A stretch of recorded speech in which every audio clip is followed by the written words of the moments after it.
वन्दे बोधमयं नित्यं गुरुं शङ्कररूपिणो यमाश्रितो हि वक्रोऽपि चन्द्रः सर्वत्र वन्द्यते। बन्धवगुरुपदकन्य कृपा सिन्धु नररूपहरि महामोहतम पुंज जासु बचन रवि कर निकर जासु बचन रवि कर निकर। जय Siyaram. Well, we just had a Mother's Day yesterday, so happy Mother's Day to all the mothers listening. I hope everybody had a great time. આજે આપણે ધર્મરથ ની ચર્ચા કરવાની ઈચ્છા છે, પણ ધર્મરથમાં જઈએ એ પહેલા આપણે લક્ષ્મણ ગીતાની ચર્ચા કરી. તો બાપુએ હમણાં કીધું કે હું હિંચકા પર આપણે બેઠા હોઈએ ને કોઈ આમ જરાક હિંચકાને ઠેસ મારી આપે તો પછી લાંબો સમય સુધી હિંચકો પછી ચાલ્યા કરે, એને પછી શાંત થતા બહુ વાર લાગે. કાલે રાત્રે એવું થયું, છોટુભાઈનો રાત્રે ફોન આવ્યો અને હિંચકાને ઠેસ મારી એમને તો, અને એ પછી પલંગમાં જઈને હુઈ ગયા. અને આ હિંચકો તો પછી ચાલુ ને ચાલુ જ રહ્યો આખો વખત, કે ભાઈ આ શું કહેવા માંગતા હતા. અને પછી સવારે હું ચા પીતો હતો, અને નોર્મલી ચા પીવું ને ત્યારે હું બિઝનેસ ન્યૂઝ ચાલુ કરું. તે મીના કે છે કે કેમ આજે બિઝનેસ ન્યૂઝ ચાલુ નહીં કરવાના એમ?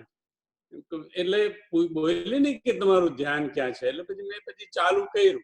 પણ હવે મારે એમથી કેવી રીતે કહેવાય કે હજી હિંચકો આ ગઈકાલ રાતનો હિંચકો હાયલા જ કરે છે, એટલે હજી એ શાંત થયો નથી. કેમ?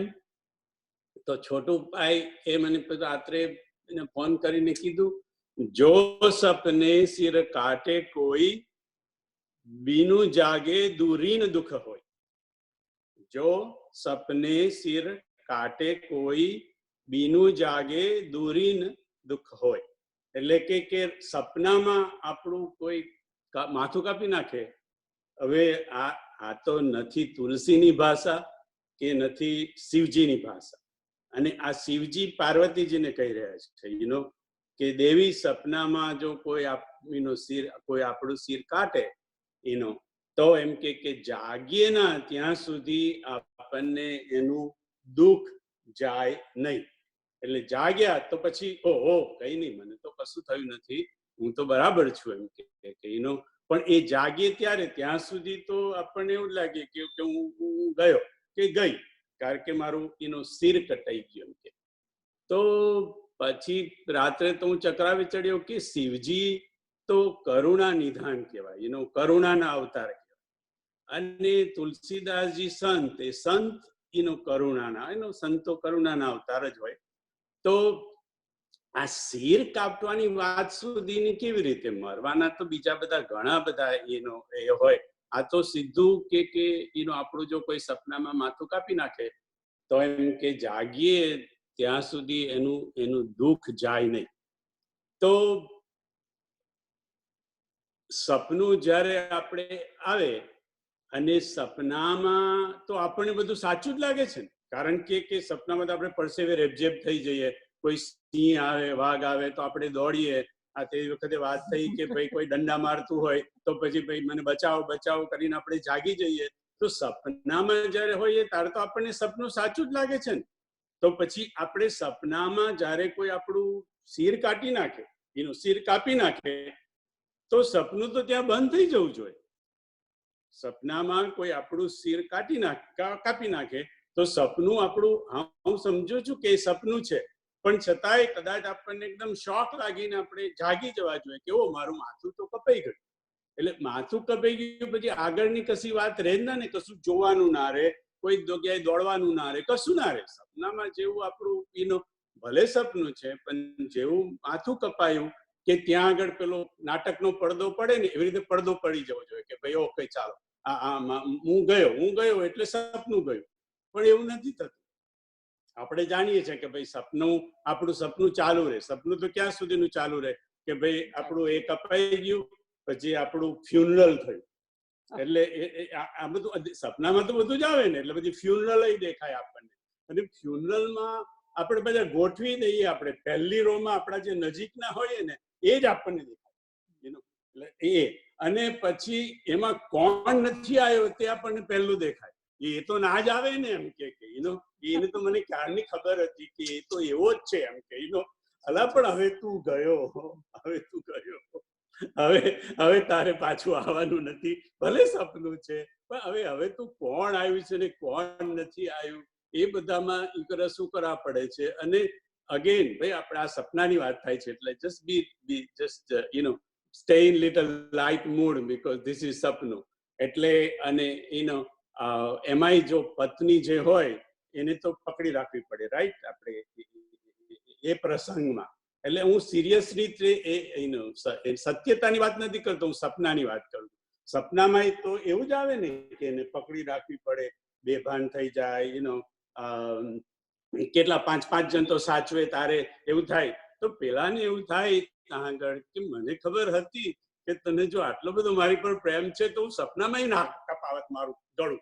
અને કારણ કે આના કરતા જે 10મા ભાગનો જો એ મને કર્યો હોત અત્યારે જે કરી રહી છે તો પછી કે મારે આ મરવાનો વારત સપનામાં મરવાનો વારત ના આવે. મને થાય કે સપનામાં મારે મરવું નથી આટલું બધું છોડીને. પણ એનીવે કે સપનામાં જો આપણને, અને આપણે ગઈ વખતે વાત થઈ કે સપનામાં કેન્દ્રમાં આપણે હોઈએ, આપણે જોતા હોઈએ, કાં તો આપણું જ સપનું હોય, આપણી પર જ બધું થતું હોય, આપણી પર ના થતું હોય ને બીજા પર હોય તો પણ એને જોનારા આપણે, એટલે કેન્દ્રમાં આપણે હોઈએ. એટલે આની પર ખાસ ધ્યાન આપજો કે સપનાના કેન્દ્રમાં આપણે હોઈએ.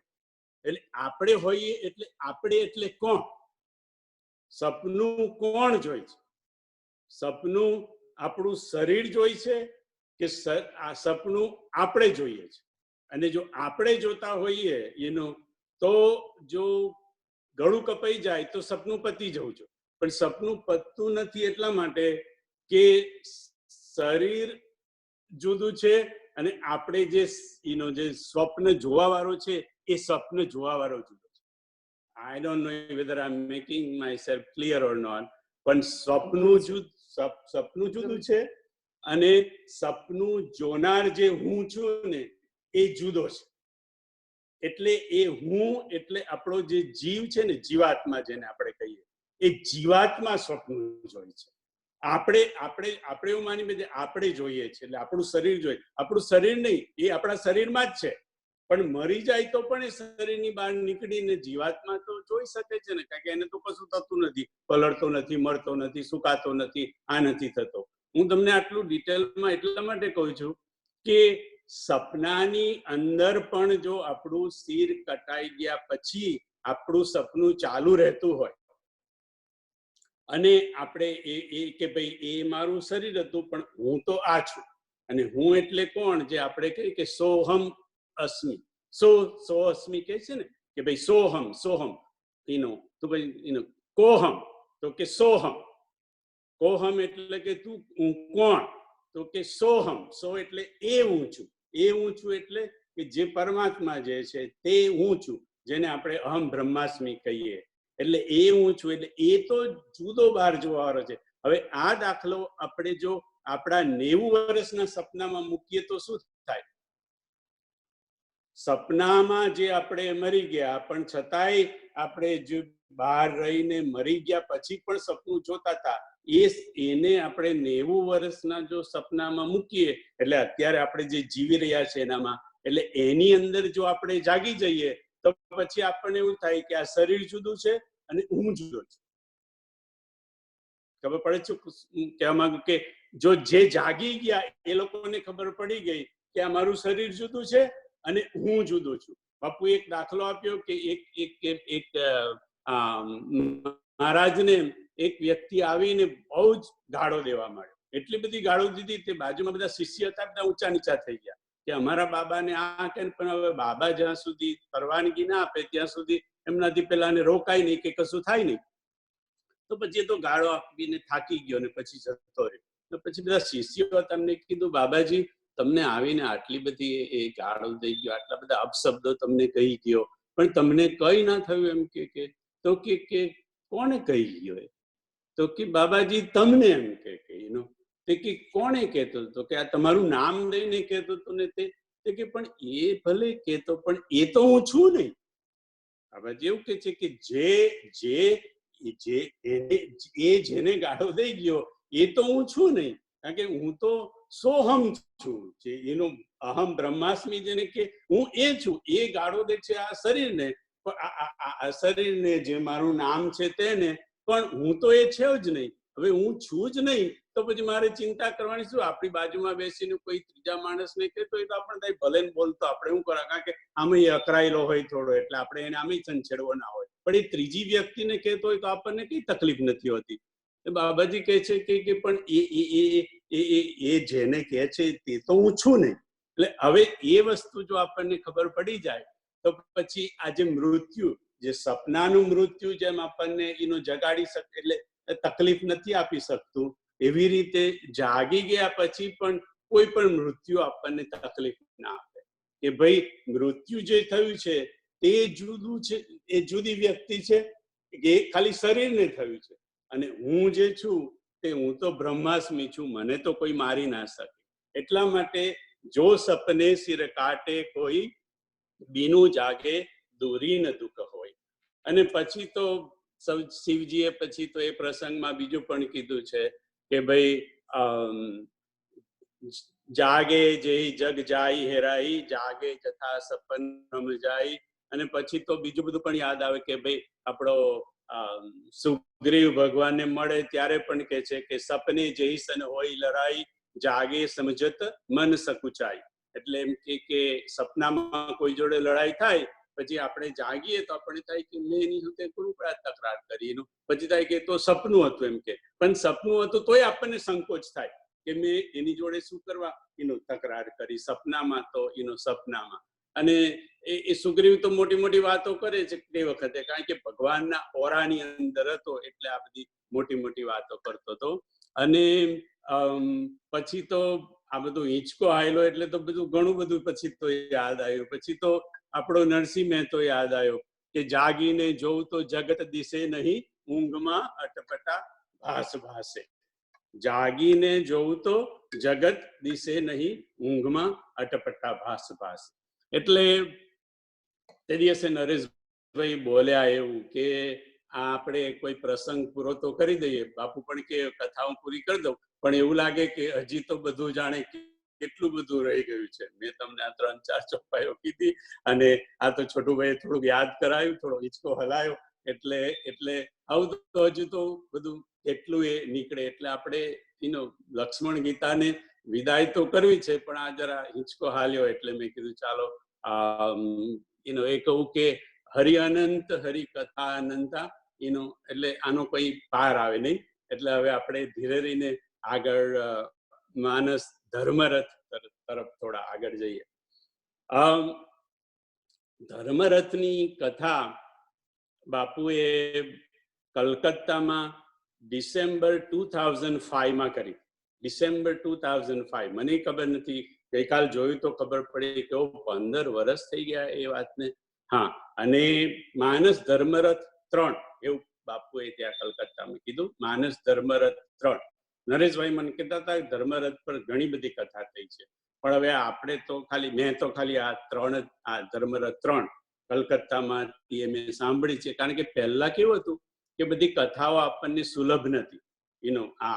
આસ્થા પર તો હમણાં 10-12 વર્ષથી આવવા માંડી અને 3-4 વર્ષથી હમણાં તો યુટ્યુબ પર પણ આવવા માંડી. પહેલા તો બધી કથા આપણને સુલભ નથી. એટલે મેં તો આ એક જ કથા માનસ ધર્મરથ 3 જે કલકત્તામાં થઈ એ સાંભળી હતી. પછી થયું એવું કે કથા સાંભળીને છોટુભાઈ પણ હતા, નરેશભાઈ, હું, છોટુભાઈ, અમે બધા ગયા હતા. અને અમે પછી પાછા આવ્યા એટલે પરેશભાઈ કે છે કે અમને ધર્મરથ પર તમે કશું કોઈ સત્સંગ રાખો મારે. હવે આ તો બહુ વર્ષો પહેલાની વાત. એટલે મેં કીધું હા, આપણે ધર્મરથ હમણાં જ અમે સાંભળીને આવ્યા છે, આપણે તમારે ત્યાં કરીશું. પછી એમને ત્યાં સત્સંગ તો બધા બહુ થયા, વર્ષમાં 2 વાર થાય લગભગ એમને ત્યાં તો.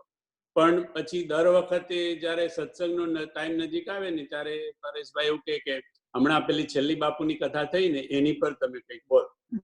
એટલે શું થાય કે એને મારોય થોડો સ્વાર્થ હોય, કારણ કે છેલ્લી કથા થઈ હોય એનું થોડું યાદ વધારે હોય, એટલે પછી એની ચર્ચા કરીએ. એટલે ધર્મરથ પાછો ને પાછો ઠેલાતો તો આટલા બધા મને તો ખબર ના પડી. અત્યારે જોયું ત્યારે ખબર પડી કે 15 વર્ષ થઈ ગયા.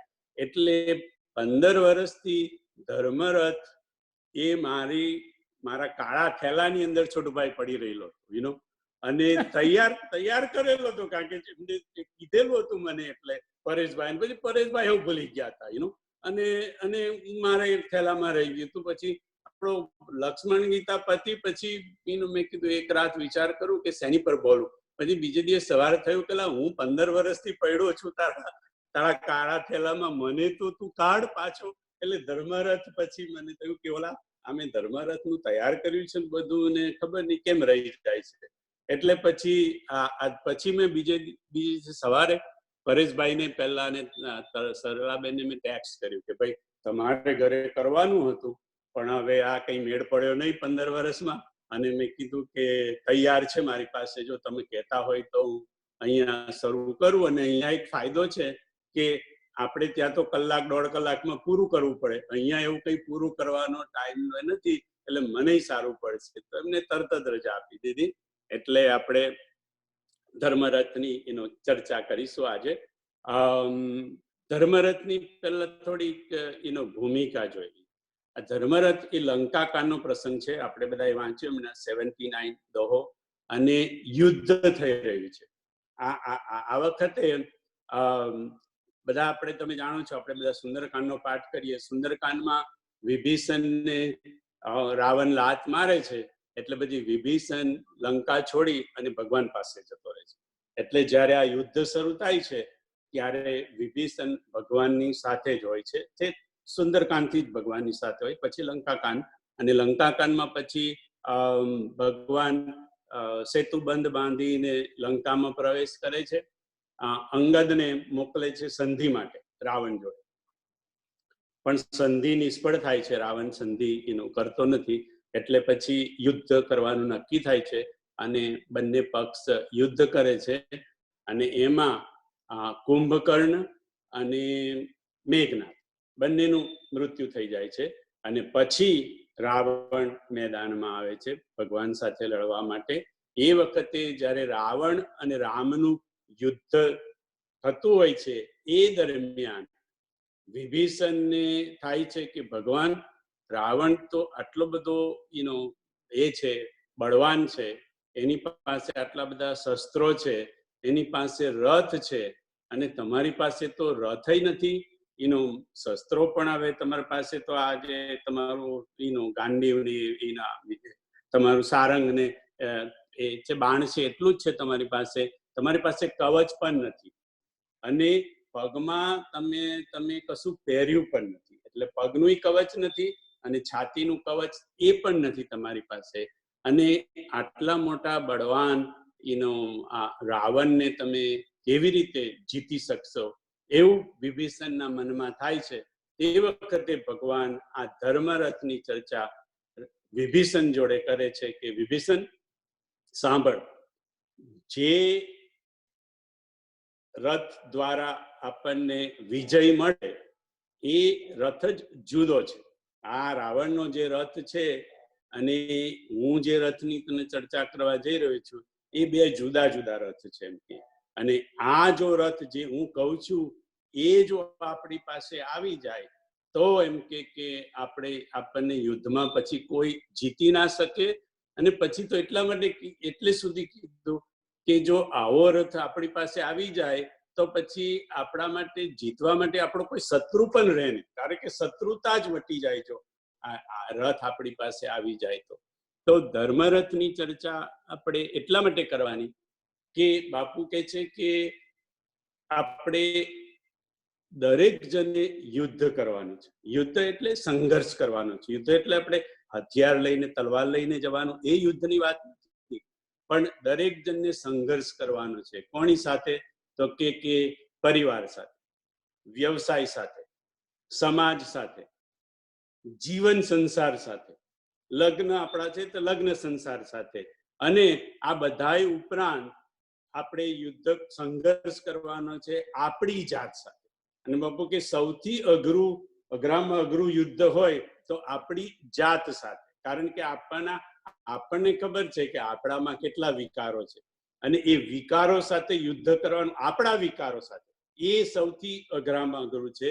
અને આ બધા જ યુદ્ધ સંઘર્ષમાં એ પરિવાર સાથેનો હોય, આપણા લગ્ન સંસારનો હોય, આપણા વ્યવસાયનો, બિઝનેસનો હોય, સમાજનો હોય, કોઈ પણ સંઘર્ષ હોય, જો આ ધર્મરથ જો આપણને સમજાઈ જાય અને ધર્મરથ જો આપણી જોડે હોય તો પછી આપણને કોઈ પણ યુદ્ધમાં, કોઈ પણ સંઘર્ષમાં કોઈ પણ તકલીફ આવે નહીં. એટલા માટે આ ધર્મરથની ચર્ચા કરવાની કે આપણે જીવન એ આખું એક સંગ્રામ છે, જીવન એ સંઘર્ષ છે, જીવન એ એક કસોટી છે, અને આપણે એમાંથી પાસ થવાનું છે, પસાર થવાનું છે, અને એમ કે આપણો રોલ પણ ભજવવાનો છે, પણ જોડે જોડે આપણે એ યુદ્ધમાં વિજય મેળવવાનો. યુદ્ધ એટલે અગેન કે પેલું આપણે જે કહી છે એ તલવાર લઈને યુદ્ધ નહીં, આપણી જાત સાથે જે યુદ્ધ કરવાનું છે એમાં. એટલે દરેક જણને ધર્મરથની જરૂર પડે, એકે એક વ્યક્તિને, આપણે જેટલા સાંભળીએ છીએ એટલા બધાને જ ધર્મરથની જરૂર પડે, કારણ કે આપણે આ બધા સાથે, અને ખુદ તો આપણી સાથે યુદ્ધ કરવાનું છે. બાપુએ કીધું કે રથ 3 પ્રકારના હોય. સ્થૂળ રથ જેને કહેવાય, એને આ બધું અત્યારે નથી લાગુ પડતું, કારણ કે હવે તો બહુ રથ રહ્યા પણ નથી, પણ આ તે સમયની વાત છે. એમ કે જ્યારે રામ ને રાવણનું યુદ્ધ થતું હતું, એટલે ત્રેતાની વાત છે. એમ કે ત્યારે સ્થૂળ રથ 3 પ્રકારના હતા. એક તો રથ વિહાર રથ. વિહાર રથ એટલે કે રાજા મહારાજાઓને બધા હતા, એ લોકો રથમાં બેસીને વિહારમાં જતા, ફરવા માટે જતા. એ લોકો વન જોવા માટે જાય, સિનરી જોવા માટે જાય. આજે પણ આજકાલ આપણે ડાઉનટાઉનમાં જઈએ ને તો રથ હોય, વિહાર રથ હોય. એ હવે આપણા ડાઉનટાઉનમાં છે, જેને આપણે બગી કહીએ. એમાં બેસાડીને, ઇન્ડિયામાં પણ હોય છે, અમેરિકામાં પણ ઘણી જગ્યા હોય છે કે બગીમાં બેસાડીને તમને, એને વિહાર રથ કહેવાય. બીજો એક રથ છે વિજય રથ, જે યુદ્ધ રથ, જેની આપણે અત્યારે ચર્ચા થઈ કે યુદ્ધ રથ, જેવી રીતે અર્જુનનો યુદ્ધ રથ હતો એવો યુદ્ધ રથ, જેને વિજય રથ પણ કહેવાય કે યુદ્ધ રથ કે. અને ત્રીજો રથ હતો વિવાહ રથ. પહેલાના સમયમાં વિવાહ રથમાં બેસીને વિવાહ કરવા જતા. આપણે સાંભળ્યું હશે, પેલા અપહરણ કરતા તે પણ રથમાં લઈને કરતા. રાવણ પણ રથમાં લઈને સીતા માતાને લઈ જાય છે. તો ત્રીજો રથ સ્થૂળ રથ, વિવાહ રથ. એવી રીતે શાસ્ત્રીય 3 રથ છે બાપુ.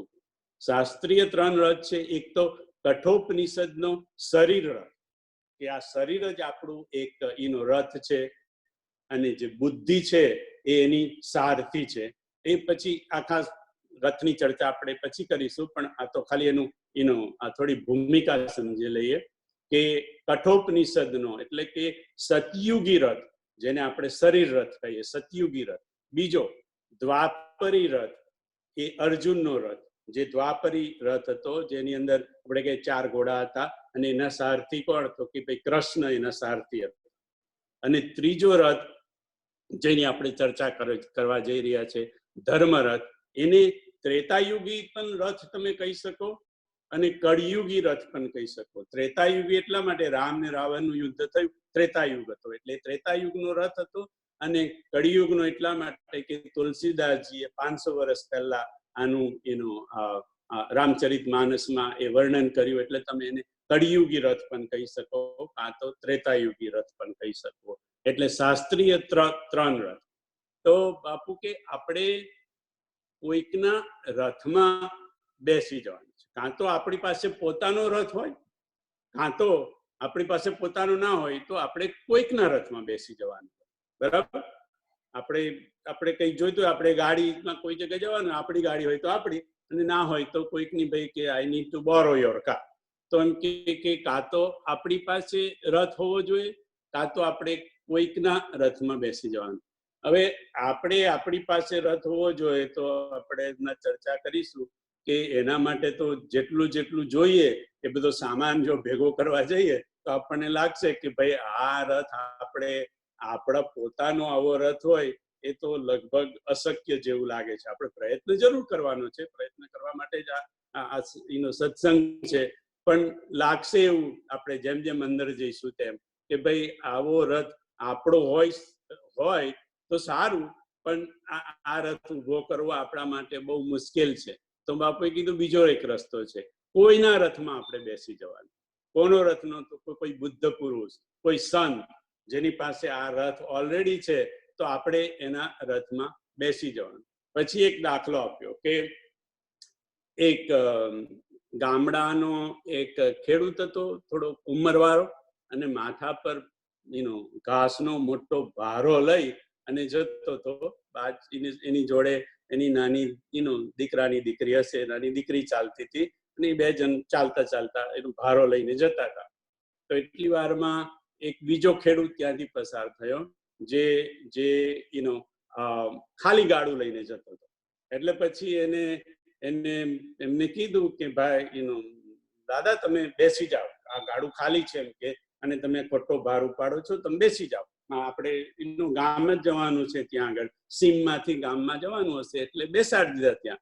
એટલે દાદા બેસી તો ગયા, પણ બાપુ કે પેલો ભારો હતો તે માથા પર રાખ્યો.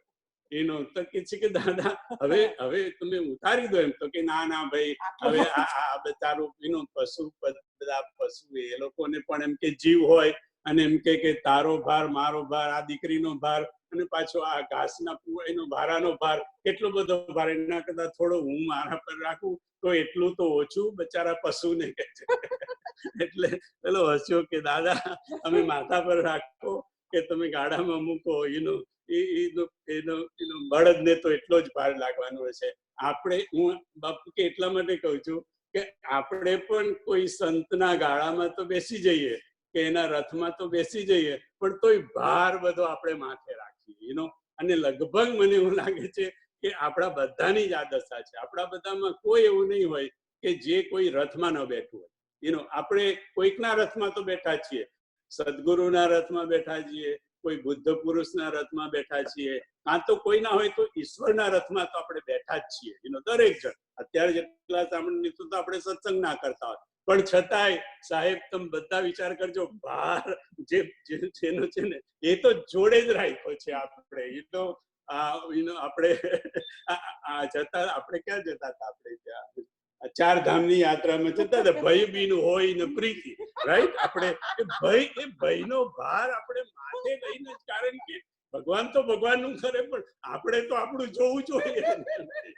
એટલે આપણે ગમે ગાડામાં બેસીએ, ગમે રથમાં બેસીએ બાપુ કે, પણ ભાર તો આપણે આપણા માથા પર જ રાખવાની ટેવ પડી ગઈ. ધીરે સત્સંગ કરીને કહીએ કે ભાઈ ભાર, આપણે બોલી તો જોઈએ. હમણાં નરેશભાઈ પણ કહેતા હતા કે ભાઈ બધો ભાર તમારા માથા પર.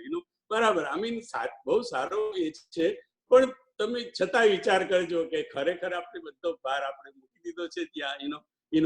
જેને આપણે ભરોસો, દ્રઢ ચરણ અને કેરો જે કહીએ એની પર વિચાર કરજો. તમારો હોય તો મને કઈ વાંધો પણ નથી, પણ લગભગ આપણી દશા જ હોય છે કે ગાડામાં બેસી જઈએ, પણ ભાર તો એટલે બાપુએ કીધું કે આપણે કોઈના રથમાં બેસી જવાનું અને ભાર પણ પછી એને જ સોંપી દેવાનું. હળી હળવે હંકારે મારું ગાડું ભરેલ ભારે. પ્રતાપભાઈ તો કાયમ આ ભજન ગાતા જ કે હરી હળવે હંકારે મારું ગાડું ભરેલ ભારે. ધર્મરથ જો આપણે જાણી લઈએ અને એને થોડો સમજી લઈએ અને થોડોક જીવનમાં ઉતારવાનો પ્રયત્ન કરીએ તો આપણને વિવેક પ્રાપ્ત થાય, બોધ પ્રાપ્ત થાય. આપણે કહે ને કે ભાઈ બીનું સત્સંગ વિવેક ન હોય, તો કે સત્સંગ કરવાથી, આ ધર્મરથના સત્સંગ કરવાથી આપણને વિવેક પ્રાપ્ત થાય, જ્ઞાન પ્રાપ્ત થાય. અમે કીધું ને પર્યાયી શબ્દ છે ને, તમે જ્ઞાન કહો, વિવેક કહો, છેલ્લે પ્રજ્ઞા સુધી જાઓ તો તે તમે તો વિવેક પ્રાપ્ત થાય એટલે બાપુએ કીધું કે પ્રાપ્ત થાય એ શબ્દ આમ તો બરાબર યોગ્ય નથી, એમ કે આપણે વાપરીએ છીએ રોજિંદા જીવનમાં, પણ એમ કે જ્ઞાન કે વિવેક પ્રાપ્ત થાય નહીં, પ્રાપ્ત આપણને થયેલું જ હોય પણ આપણને એનો અનુભવ નથી થતો. કારણ કે આપણા જ્ઞાન ઉપર કાં તો ધૂળ ચડી ગઈ છે, કાં તો બધા બીજા અજ્ઞાનના અને વિકારના બધા પડ ચડી ગયા છે. જેવી રીતે બાપુએ દાખલો આપ્યો કે આપણે કહીએ કે સૂર્ય આથમી ગયો, બરાબર? તો સૂર્ય આથમે છે ખરો? હવે તમે વિચાર કરજો, સૂર્ય આથમે છે ખરો? આપણે પણ છતાંય આપણે બોલીએ છીએ કે સૂર્ય આથમી ગયો. પણ સૂર્યને શું થયું કે પૃથ્વીએ કરવટ બદલી, એટલે સૂર્ય પેલી બાજુ દેખાય છે. હવે પૃથ્વીની આ બાજુ અંધારું છે, વચ્ચે ગ્રહ આવી ગયો છે. કયો ગ્રહ? પૃથ્વીનો ગ્રહ. અને પૃથ્વીનો ગ્રહ એટલે આપણો ગ્રહ ને, કારણ કે આપણે પૃથ્વી પર રહીએ છીએ. એટલે એમ કે જ્ઞાનની આડે બાપુ કે છે આપણો જ ગ્રહ આવી ગયો છે. આપણો આપણા આગ્રહો આવી ગયા છે, આપણા વિગ્રહો આવી ગયા છે, આપણા હઠાગ્રહો આવી ગયા છે. આપણો ગ્રહ આપણા જ્ઞાનની એમાં આવી ગયો છે. બીજું, સૂર્ય એમ કે ઘણી વાર એવું લાગે કે સૂર્ય એમ કે છુપાઈ ગયો, અસ્થિર થઈ ગયો, પેલો વાદળા આયા તો કે બાપુ આપણે કઈ વાદળા હટે તો એમ કે સૂર્ય દેખાતો આપણને શરૂ થઈ જાય, બરાબર? એવી જ રીતે આપણા જ્ઞાનની ઉપર પણ વાદળ આવી ગયા છે. બે વસ્તુ, કાં તો આપણો ગ્રહ પલટાઈ ગયો છે, એટલે આપણા હઠાગ્રહ અને બધા વિગ્રહો અને એ બધા ગ્રહો આપણા ગ્રહો આપણને નડે છે, કાં તો એની પર આપણા સુખ દુઃખના વાદળાઓ હોય, વિકારોના વાદળા હોય, આપણા જે બધા અવિવેકના વાદળા હોય, આપણા મોહના વાદળ હોય, આ બધા વાદળા ઢંકાઈ ગયા છે. એટલે આપણું જ્ઞાન આપણું ક્યાંય ગયેલું જતું નથી. જ્ઞાન તો આપણી અંદર, કારણ કે સતચિત આનંદ જે ઈશ્વરનું સ્વરૂપ છે તે આપણું જ સ્વરૂપ છે, બરાબર? એ તો બધા જાણે છે કે ભાઈ પરમાત્મામાં જેટલા ગુણો છે એટલા જ ગુણો આત્મામાં છે. જેમ સોનાનો કણ અને સોનાનો આખો લગડી કે આખો પર્વત કો બાપુ કે પરમાત્મા એટલે સોનાનો પર્વત, અને આપણે જીવાત્મા એટલે આપણો આત્મા એટલે સોનાનું કણ. એટલે ભલે આપણે કણ જેવા હોય અને પરમાત્મા આખો પર્વત જેટલો હોય, પણ એનું તમે કેમિકલ એનાલિસિસ કરો, જેની અંદર સત છે, ચિત્ત છે ને આનંદ છે, એ સત ચિત્ત આનંદ તો સાહેબ સરખું જ હોય. એટલે એમ કે આપણું આપણી અંદર જે જ્ઞાન જે છે, જેને આપણે જ્ઞાન કહો, વિવેક કહો, પ્રજ્ઞા કહો, એ તો જેટલું પરમાત્મામાં છે એટલું જ આપણામાં છે. પણ આપણું જેવી રીતે આ સૂર્ય ઢંકાઈ ગયો છે, એવી રીતે આપણું જ્ઞાન આ બધા સુખ દુઃખના વાદળોમાં, વિકારોના વાદળોમાં, અજ્ઞાનના વાદળોમાં, મોહના વાદળોમાં, મમતાના વાદળોમાં, એ બધામાં એમ કે છુપાઈ ગયું છે. કાં તો આપણા આગ્રહોની અંદર છુપાઈ ગયું.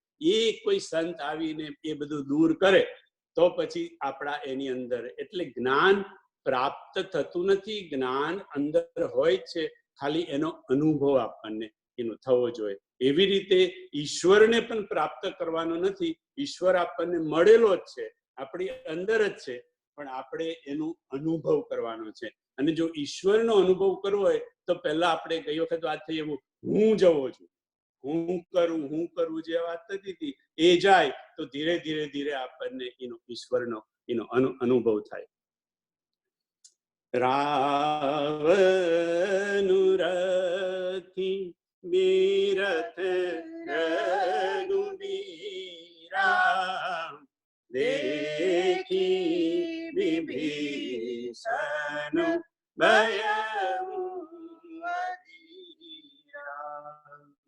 દેખી વિભીષણ ભયવું અધીરા. રાવણું રથી, રાવણ રથમાં છે, બિરથ રઘુવીર અને રઘુવીર રામજી પાસે બિરથ એટલે રથ નથી. અને દેખી વિભીષણ ભયવું અધીરા. આ જોઈ અને વિભીષણ અધીર થઈ. બાપુ કે છે કે વિભીષણ જ્યારે સુંદરકાંડમાં આવ્યો, આપણે બધા સુંદરકાંડનો પાઠ કરીએ ત્યારે તો કે છે કે ભગવાન હું તમારા શરણે આવી. તો શરણે જે આવી ગયો હોય, જે શરણાગત થઈ ગયો હોય, એને અધીરાય હોય. અને જો અધીરાય હોય તો શરણાગત કેવું?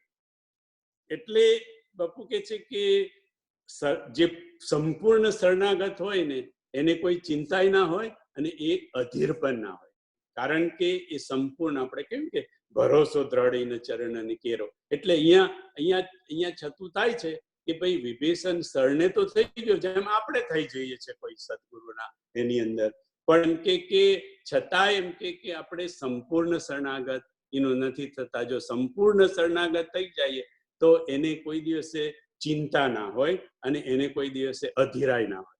તો કે આપણી જે આ અધીરતા છે એ અધીરતા આપણી જાય કેવી રીતે? તો બાપુએ થોડાક રસ્તા બતાવ્યા. આમ તો ઘણા બતાવ્યા, હું તમને પાંચ રસ્તા બાપુએ કીધા એ કહું કે જેનાથી માણસ અધીર ન થાય.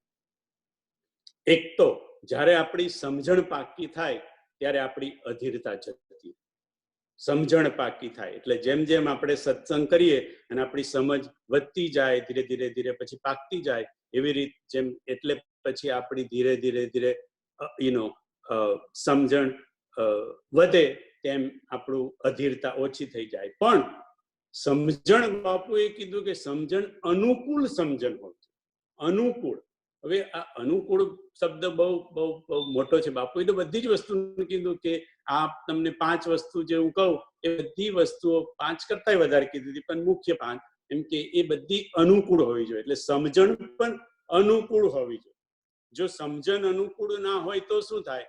તો કે આ વિદ્વાનો અને બધા પંડિતો હોય ને, સમજણ તો એનામાંય બહુ હોય, પણ વધારે પડતી જયારે સમજણ આવી જાય ને ત્યારે એમ કે વિદ્વાનોએ ઓછા ગોટાળા નથી કર્યા અને પંડિતોએ ઓછા ગોટાળા નથી કર્યા. એટલે સમજણ તો આપણને પ્રાપ્ત થઈ જવી જોઈએ, પણ એ સમજણ અનુકૂળ સમજણ, માપની સમજણ.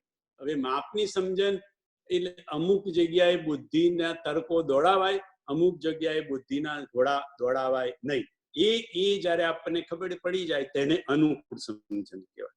તો કે આપણી અધીરતા જાય જો આપણને અનુકૂળ સમજણ પ્રાપ્ત થાય તો. બીજું, અનુકૂળ સમયે આપણે કાર્ય કરીએ તો. કોઈ પણ કાર્ય કરવાનું હોય, બાપુએ કીધું કે તમે અનુકૂળ સમયે કરો. હવે અનુકૂળ નો અર્થ તમે ટાઈમ ટેબલ ના કરશો.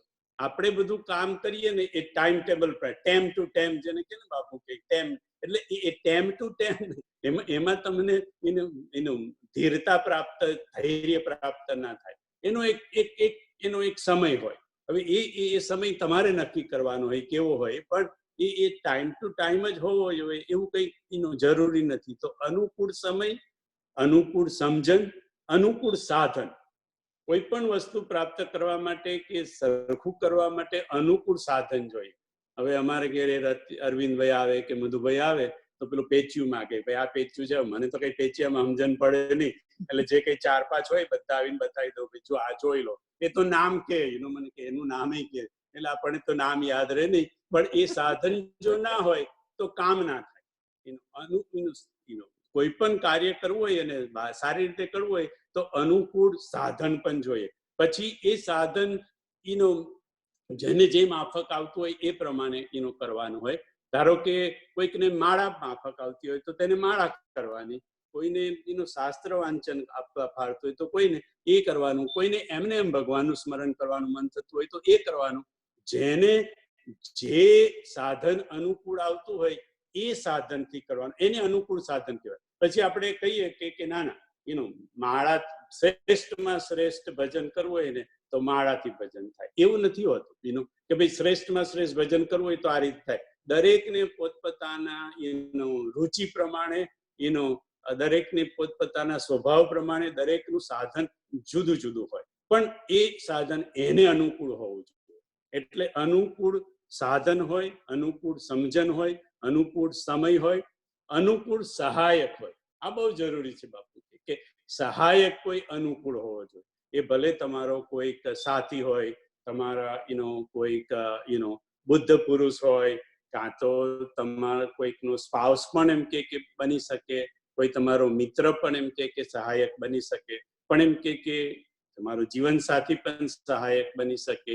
પણ કોઈક સહાયક જોઈએ. સહાયક વગર તમારે એમ કે ધીરતા પ્રાપ્ત કરી શકો કદાચ બહુ મહેનતથી, પણ બહુ ડિફિકલ્ટ પડે. એટલે એમ કે અનુકૂળ એક સહાયક હોય આપણો. અને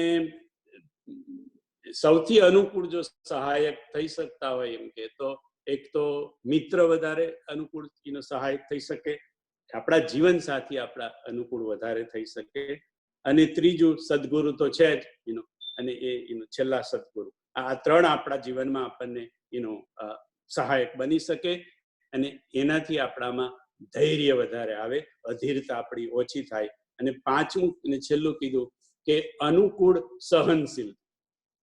સહન કરવાનું, પણ અનુકૂળ સહનશીલતા. આપણે એમ કે બાપુ કે આપણે હરિશ્ચંદ્ર નથી, આપણે સીતા નથી, આપણે રામ નથી.